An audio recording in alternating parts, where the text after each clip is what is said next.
Katag ang kayo. Nagilaab ang kayo sa balay nila Daloydoy o Lolo Mario. Ang mga silingan ay nagpanik at nanagan.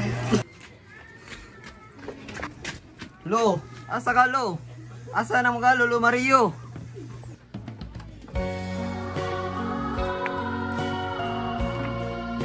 Maulag ginagainan man di ka Daloydoy.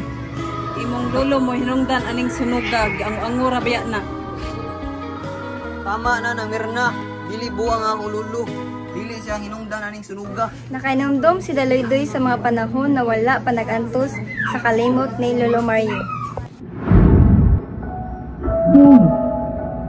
Kanaan niya pan, maura niya akong gibilin para sa inyong kalipay.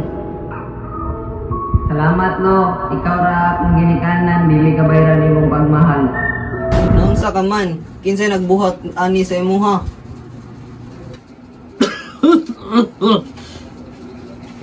Wala radoy. Dagan laggurog kog lamok na napatay diri. Gabi. Bisan sakit, ako ra gyapon nimong alalay, dili ti kabiyaan.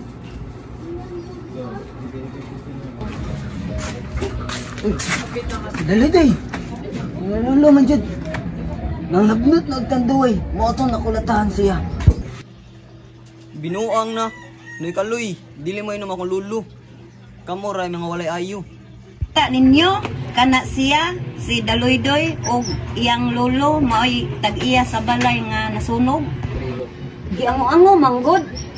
Inyo man pasingin ng lulo. Wala may magdagkot og kandila, bumbilya mo gamit. Nganong pasanginlan man niyo akong lulo. Nagkagubot ang mga tao. Gipanglabayan og bato si Lolo Mario, si Daloydoy nigako sa iyang lolo samtang naghininakit. Doy, birthday man day na ako karon. Ngano naglagot man sila nga dagkot ra man kog kandila. Lo, pasaylua ako. Wala na ako mahindumdumi.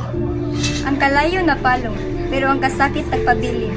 Kauban sa abot, nga girangay sa hangin, nagala sa ilang mga damgo o gugma.